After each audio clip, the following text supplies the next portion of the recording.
예, CBS 라디오 박종현 판사와 함께하고 있습니다. 지난 21일에 이어서 오늘 윤석열 대통령 탄핵 심판 4차 변론결이 있었습니다. 오늘 변론에서는 또 김용현 전 국방장관이 함께 증인으로 출석을 해서 화제를 모았죠.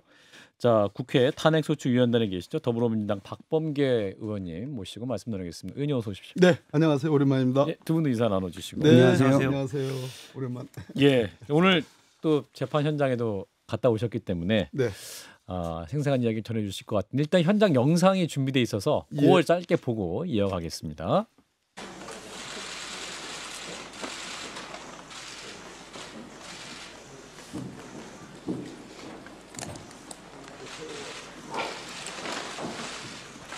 예, 대통령이 오늘 이제 헌법재판소 대신 판정에 입장하는 장면이고요. 그래서 오늘 이제 또 변호사들과 입장을 나누는 인사를 잠깐 나누고 이제 소리만 좀 나갔던 그런 장면입니다. 공개된 게 이 정도여서 저희가 보여드렸습니다. 자, 일단 의원님 오늘 전반적으로 4차 변론기 어떻게 보셨는지 총평하신다면. 그래서 이제 윤석열 피청구인과 김용현 전 국방부 장관의 소위 말해서 김용현 장관이 저걸 저렇게 청산유수처럼 얘기할 수 없는 부분, 예를 들어서 돈과 관련된 거, 예산, 예비비 뭐 이런 얘기들.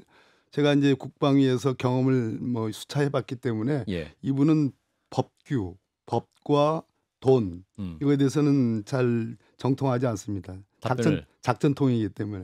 그런데 아주 정밀하게 그거를 다 이렇게 뭐 수리술수리 얘기를 하는 거 보면서 기본적으로 피청구인의 변호인들과 어느 정도의 뭐랄까 뭐 짬짬이라 하면 너무 과한 표현이고 뭔가 아무튼 알고 나온 거다. 그런 측면. 그럼에도 불구하고 윤석열 피청구인과 김용현 이제 주임무 종사자 사이에 결정적인 소위 안 맞는 부분, 균열이 발생했고 그것이 재판부에 굉장히 강력한 이미지를 줬다, 인상을 줬다. 특히 윤석열 피청구인 변호사들의 아마추어적인 것, 예를 들어서 쪽지는 제가 뭐 이 CBS 나와가지고 굉장히 Are you crazy와 관련된 그런 건데 그 쪽지가 굉장히 급부상한 거거든요. 영장 발부의 기본적인 요소였고 비상입법기구 관련 비상입법기구 국가 비상입법기구 정확하기는 그리고 문영배 헌법재판소 대행도 역시 직접 물었던 내용이고 그것을 피청구인 변호사 측에서 이거를 제시하면서 김용현 장관에게 물었다는 거는 자기들은 모르는 문서다 이렇게 대통령 기준으로 놓고 볼 때. 그렇죠. 그런데 그거를 아는 문서를 전제로 해서 야 이거 네가 작성했지 뭐 어쩌고저쩌고 하니까 역시 문영배 재판장께서 그러면 니네들 이 문서 인정하는 거냐. 그래서 바로 증거를 채택했습니다. 채택을 한 겁니다. 그게 굉장히 중요한 거. 그다음에 뭐 길게 할까 아니면 질문을 하면 답을 할까요? 아니 계속 그 부분 말씀하세요. 그다음에 두 번째 그것이 결국 이제 피청구인 변호사들의 아마추어적인 그런 측면이 그대로 노출이 된 것이고 두 번째는 저는 정영식 재판관과 김영두 재판관의 마지막 증인에 대한 마지막 신문에서 정영식 재판관은 국무회의를 굉장히 강조하는 분이거든요. 근데 국무회의에서 이 비상계엄의 요건이나 일시나 지역에 대해서 대통령이 주재한 회의니까 직접 그것을 국무위원들과 그 주제를 세밀하게 논의했느냐 여부. 그거 당연히 없었죠. 포고문으로 대체했다라는 게 김용현 장관의 증언이니까 그것만으로 이미 이거는 위헌이 중요하다라고 정영식 재판관은 읽은 것 같고 제 느낌. 느낌에. 하이라이트는 김영두 재판관. 김영두 재판관이. 김영두 재판관 제가 잘 아는 분인데 김영두 재판관은 포고령 1호에 있는 국회에 대한 정치 금지, 그 국회는 못하게 돼 있잖아요. 그거랑 소위 그 쪽지 기재부 장관에게 줬다는 그 쪽지에 국가 비상입법기구의 어떤 예비비 예산 지원 요 두 개를 합쳐놓고 보면 국회의 기능을 정지하려고 했던 거 아니냐. 어마어마한 발언입니다. 재판관의 질문 자체가. 재판관 질문 자체가 결국은 국회 기능을 정지하려고 했던 거 아니냐. 전 거기에서 그냥 정말 소리는 못 냈지만 그 점이 가장 하이라이트였습니다. 뭐라고 답변했습니까? 그 질문에 대해서? 그거 아니라고는 하죠. 근데 재판장이 이미 그 포고령 1호와 그 국회 비상입법기구라는 것을 김용현 장관은 기재부 내에 두는 입법기구 뭐 어쩌고 이렇게 설명을 했거든요. 기재부 내에 입법기를 두는 예, 것이었다. 긴급 재정명령과 관련해서 아하. 헌법 76조 그것은 말이 안 맞거든요. 말이 안 맞. 그러니까 재판관이 그렇게 물은 거죠. 그러면 정리를 하면 그 문영배 헌재소장 권한대행이 그 쪽지 그러니까 그 그걸 권한대행 채택한 거. 그걸 증거로 채택했다는 부분 예. 그리고 마지막 부분에 하이라이트적인 질문으로 그 쪽지 정영식. 그리고 그 다음에 그 국무회의. 국무회의 그것을 잘 저체도 하지 못했다. 예. 그리고 개헌포고령 절차에 어떤 국회의 기능을 마비시키려 하는 그 부분. 그래서 결국 그것이 질문이 핵심적으로 나왔다. 그 예. 부분이군요. 그렇습니다. 박 실장이. 네, 저도 말도 안 되는 소리를 계속 해가지고 예. 대통령이 무슨 하루짜리 뭐 이건 실패한 계엄이 아니고 빨리 끝난 계엄이다. 그러니까 하루만 하려고 했었다. 뭐 계엄 이런 예상보다 빨리 끝났다. 예. 내가 철수를 지시했다. 이 부분이었는데. 예. 그런데 실제 그 정부사에서 예. 일부 선관위에 대기했던 분들은 한 2, 3일 정도의 이걸 가지고 갔거든요. 예. 그리고 관련돼서 제일 문제는 뭐냐면 이 비상 입법 기구라고 적혀 있는 관련된 예산을 편성할 것이라고 적혀 있는 그 문건이에요. 하루면 예산이 왜 필요합니까?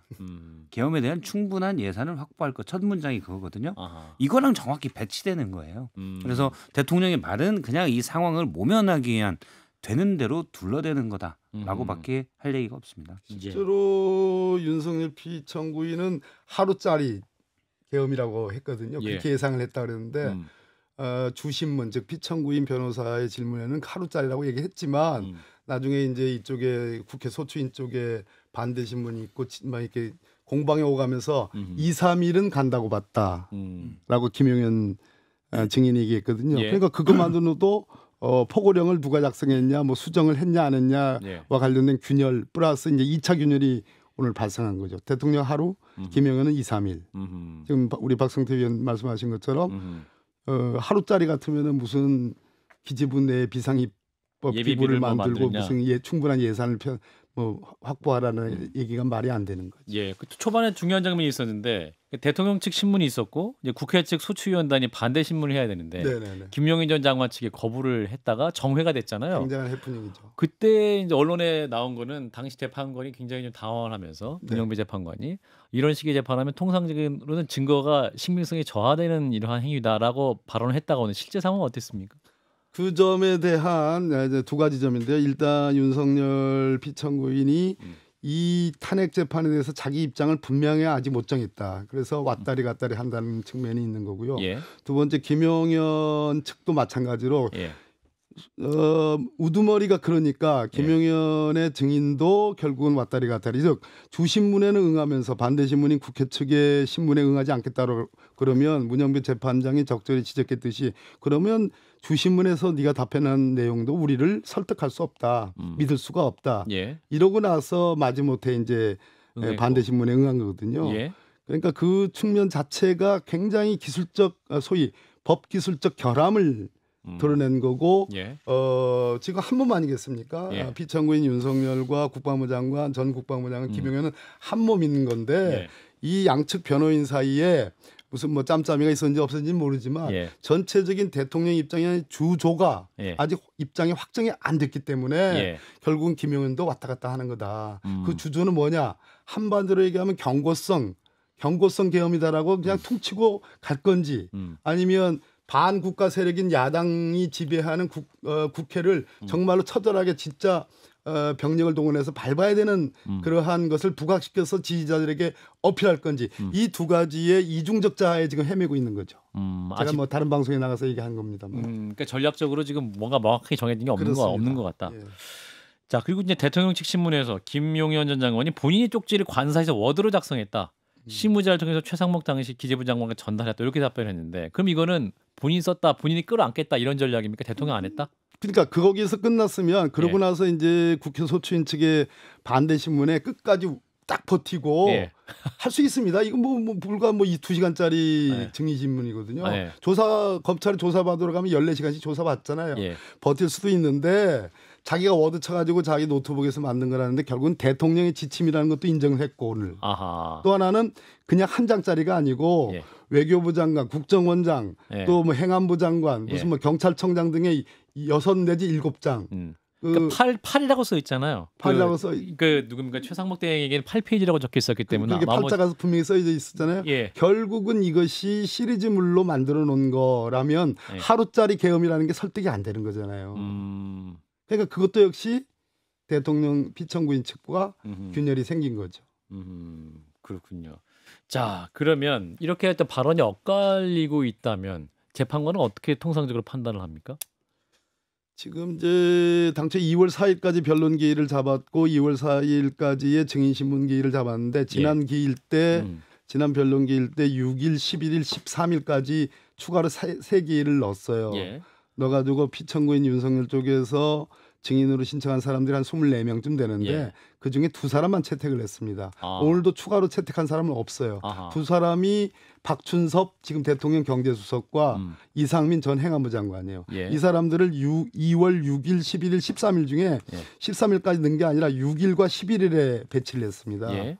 그러니까 어쩌면은 막 피청구인 쪽에서 이 사람은 반드시 증인신문 해야 됩니다라고 막 때를 쓰면 막 1명, 2명 더 할 수 있을 것이나 제가 보기에는 잘하면 아까 말씀드렸듯이 김영도 재판관, 정영식 재판관이 심증을 어느 정도 오늘 밝힌 거기 때문에 적어도 6일, 11일 사이에 증인신문을 끝내고 또 하나 중요한 것은 오늘 검찰 조서 또는 공수처 조서 이첩이 됐죠. 예, 경찰 조서 중에 이첩에서 왔는데 예. 그 중에 변호사가 들어가서 특별히 조서에 이제 조사받은 사람이 서명 날인하는데 변호사가 이해하지 않은 조서는 증거 능력을 인정하겠다라는 겁니다. 이 얘기는 예. 거의 제가 볼 때는 11일 날 2월 11일 날 증인신문이 끝나고 거의 수사 기록도 거의 다 왔고 앞으로 남은 것이 국정원 서버 감정 문제가 아직 채택이 안 됐어요. 예. 그 신청을 했는데 예. 그다음에 일부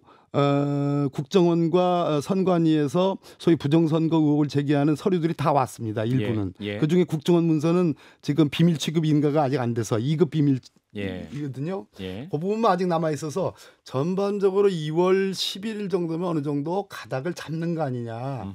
예, 그렇게 생각이 듭니다. 그렇군요. 시기적으로 그러면 최종 결심이 어느 정도 윤곽이 드러날 한 수 기일 더 잡으면 2월 13일 날 끝낼 수도 있고 피청구인 측이 뭐 이런저런 뭐 또 뭐 지연적자를 쓰면 한 기일 더 정도 잡을까 말까.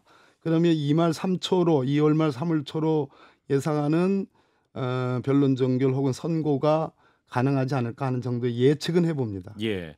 자, 그리고 오늘 또 중요한 얘기가 있었는데 의원 빼라고 지시한 적 없었다. 의원이 아니라 요원이었다. 사실 이 부분은 우리 의원님이 곽종근 특수전 사령관에게 직접 양심 고백을 국회에서 받으셨던 거잖아요. 그렇습니다. 요원입니까 의원입니까? 확실히 말씀해 주세요. 그 순간에 그게 지금 피청구인 윤석열이 뭐라고 지시했느냐라는 장면에서 나온 얘기거든요. 예. 그러니까 요원 안에 들어간 707 특임단의 그 요원들을 빼내라는 취지였다 이렇게 얘기하길래 좌중에서 저랑 옆에 있는 의원님 사이에 무슨 바이든 날리면 뭐 이렇게 얘기를 한 거예요. 그랬더니 뭐 방송이 그걸 제목으로 뽑았더라고요. 그래서 바이든 날리 제2의 바이든 날리면인가 그랬는데 그걸 설명하는 것도 그 들어간 707 특임단의 그 날랜 그 병사들이 안에 있는 그 국회 직원들 보좌진들하고 뭐 충돌을 일으켜서 그래서 무슨 뭐 유혈사 뭐 사태가 날까봐 끄집어내라는 게 그 군인들이었다라는 취지로 설명하니까 가히 진짜 속아 웃을 일이 있죠. 속아 웃으기도. 그러니까 재판관이 뭐라고 그러냐면 그럼 왜 들여보냈니? 왜 군인을 김영도 재판관이 왜 들여보냈니 그러면? 국회 군인을 국회에 왜 그럴 것 보냈냐. 같으면 유리창을 깨고 들어갔잖아요. 또 국회 안으로. 그러니까 질서 유지 차원이었다고 하는데 그럼 왜 들여보냈니라는 반문이 나왔죠. 혹시 거기에 대해서는 뭐라고 답변은 뭐라고 제가 좀 봐야 되겠습니다. 이거 제가 전부 다 이 방송을 위해서 꼼꼼하게 했는데 그게 궁금하더라고요. 왜 들어갔냐 했을 때 그러니까 기본적으로는 그겁니다. 질서 유지 차원에서 들어갔다.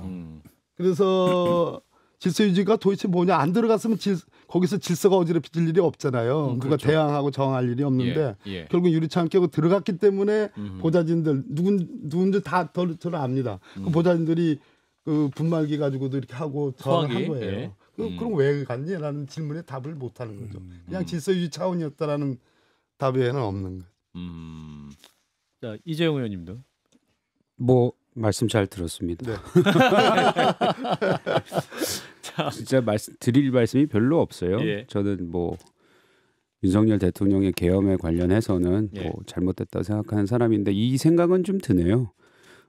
아까 이제 반국가 세력에 대한 뭐 엄포를 놓기 위해서 계엄을 했다. 그래서 이거는 뭐 계엄이 소위 말해서 짧은 계엄이었다. 애시당초부터.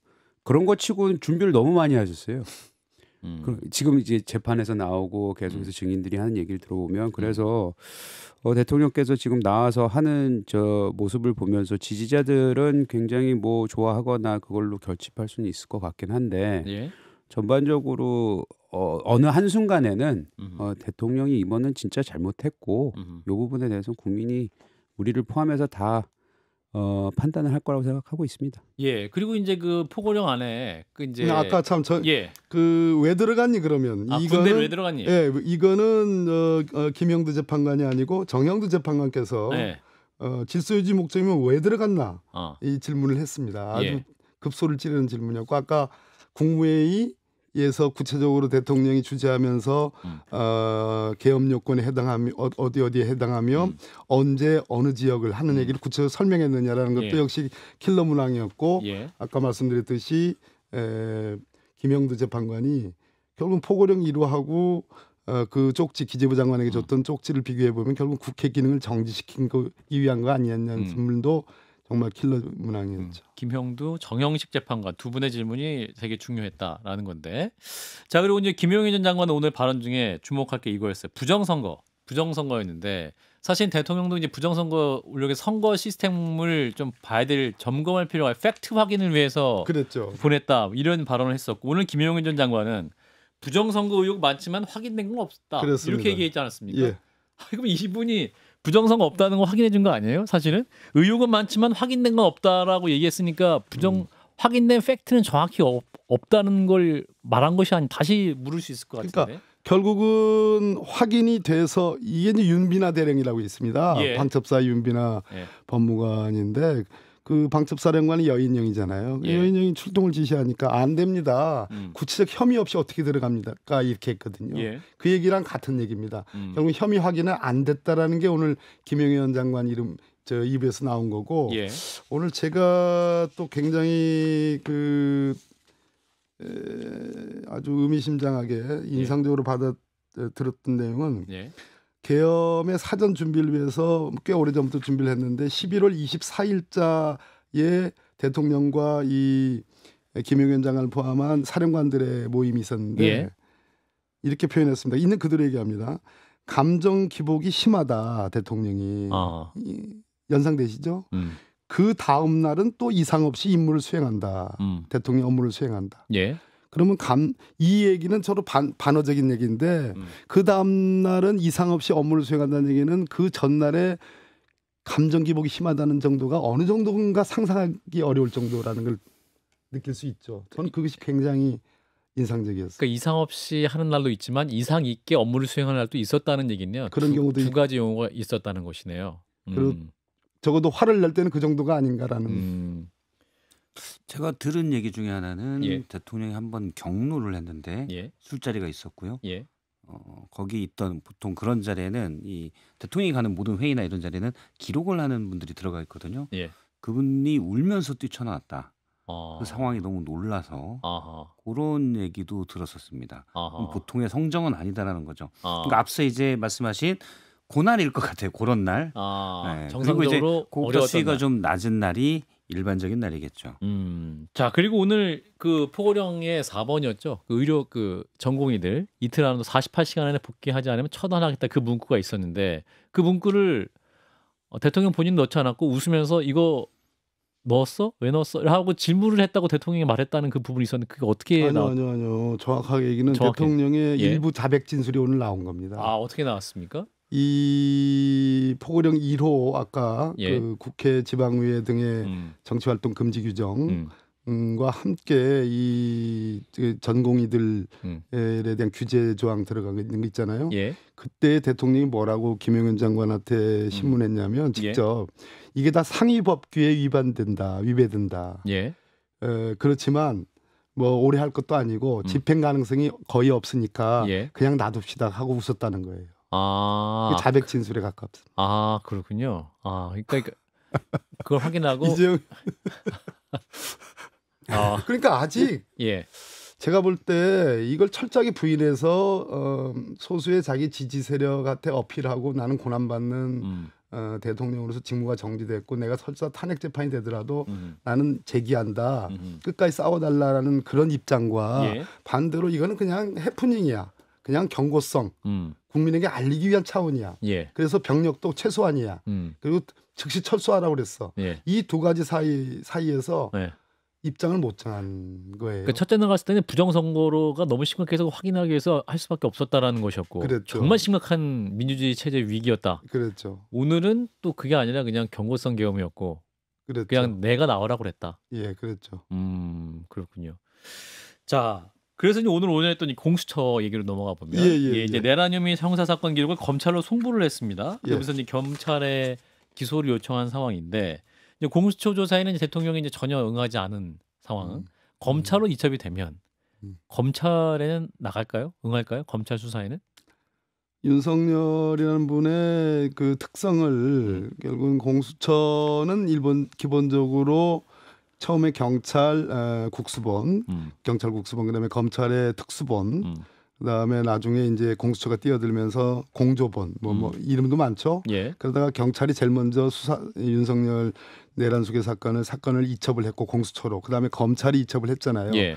그래서 공수처는 중간 개투로서의 체포영장을 2번 받아내고 참 천신만고 끝에 체포 집행을 한 것으로 임무를 완수한 겁니다. 예. 그럼 이제 검찰로 갔는데 윤석열이라는 그 검사로서 윤석열은 이 공수처 검사들을 삼류 사료 검사 2020년 인터뷰에서 그렇게 막 그렇게 얘기했습니다. 예, 그러니까 거기서 뭐 체포해야 뭐 어떻게 당했지만은 내가 그 공수처 검사들 앞에 가서 내가 얘기할 수는 없다. 그런 입장을 갖고 있었을 거예요. 예. 자, 이제 인류 검사들 본인이 생각하는 서울중앙지검의 인류 검사로 갑니다. 예. 중앙지검이 아니네요. 예. 이 검찰 특수부는 서울 고검 박세현 고검장을 이제 그 본부장으로 하는 서울중앙지검 검사들입니다. 예. 본인이 생각하는 인류 검사들 앞에 가는 거예요. 예. 그랬을 때에 끝까지 소환에 응하지 않고 묵비권을 행사하기는 어려울 겁니다. 왜냐하면 오늘 문영배 재판장의 태도 보셨죠. 주신문에는 답해놓고 반대로 국회 측 소추 대리인들의 신문에는 응하지 않겠다 그러니까 그러면 전부 다 네가 한 말은 전부 다 믿을 수가 없어. 이렇게 얘기해. 그게 사법 시스템입니다. 예. 묵비권은 최후적으로 피의자 피고인이 주장할 수 있는 최후적 권리이긴 하지만 대통령이지 않습니까? 예. 내란의 우두머리였지 않습니까? 그런 상황에서 묵비권을 행사한다 그러면 체포 집행부터 시작해서 이 전례가 쭉 이어지는 시리즈이기 때문에 예.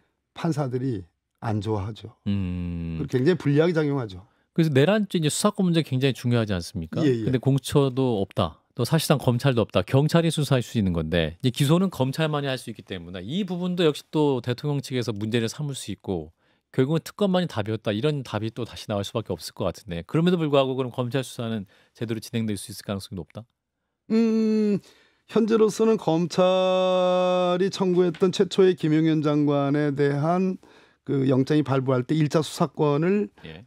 검토를 했고 인정한 거예요. 법원이. 예. 그다음에 공수처에 의해서 체포 집행하고 나서 그 체포 적부심 청구를 서울중앙지법에 했잖아요. 예. 그러면 서울중앙지법 판사가 공수처 수사권을 따지는 문제에 대해서 뭐 문제 없다라고 이의 신청을 체포 적부심을 기각을 했습니다. 예. 그래서 서부지법의 판단 3번이 있었고 중앙지법 판단이 2번 있었어요. 그래서 5번을 합쳐놓고 보면 예. 대체로 검찰의 수사권이나 공수처의 수사권에 대해서 물론 다른 뭐 아직도 시비 거는 사람들이 있습니다만 대체적으로 실무 라인에서는 실무 판사들 입장에서는 수사권을 인정한 거 아니냐 이런 판단을 이제 할 수 있는 거고요. 예. 그러나 안전하게 얘기한다면 그래서 내란 특검이 필요하다. 늦더라도 필요하다라는 것이 이제 저희들 주장입니다. 예. 보충적으로 예. 해야 되겠죠. 그럼 내란 특검법 최상목 권한대행인데 거부권 행사할 가능성이 많아 보인다. 그래서 만약에 행사하면 또 탄핵까지도 갈 수 있는 거 아니냐라는 또 이 얘기도 나오는데 그 부분 어떻게 판단해요? 변수가 생겼죠. 오늘 뭐 이진수 전 방통위원장 이제 직무가 이제 회복됐으니까 전이 아니네요. 예. 그 부분에서 헌재가 4대4 그러니까 6명이 필요한데 4대4니까 결국은 직무가 유지가 되는 거예요. 네. 그러나 그 전날 어제에 무슨 일이 있었냐면 우원식 국회의장이 이제 헌법재판소에 했던 그 한 명 임명하지 않는 마은혁 재판관 후보자를 최상목 대행이 임명하지 않는 것에서 그거는 권한쟁의 심판을 청구했는데 그 변론을 했는데 어제로 끝냈습니다. 선고만 남았어요. 아하. 앞으로 제가 보기에는 사나흘 내에 선고될 가능성이 있는데 예. 거기서 다 이미 재판관들이 특히 아까 김영도 재판관이 속내를 다 보였습니다. 왜 이 마은혁 재판관이 무슨 그 변호사 경력 15년에 해당하지 않는 게 있느냐 아니면 인사청문회 안 한 게 있느냐 다 했다. 다 해서 국회에서 보낸 거다. 그랬을 때에 최상목 대행의 소위 임명권은 형식적 임명권이라 안 할 수가 없다. 예. 재량이 없다. 그런 말씀을 하셨거든요. 거기에 오늘 제가 보기에는 윤석열 피청구인 김용현 장관의 증인이나 이런 것들이 실패로 판단되기 때문에 특히 쪽지와 관련해서 최상목 본인이잖아요. 여기까지. 거부권을 행사하지 않을 수도 있다. 알겠습니다. 박범계 더불어민주당 의원이었습니다. 고맙습니다. 예, 감사합니다.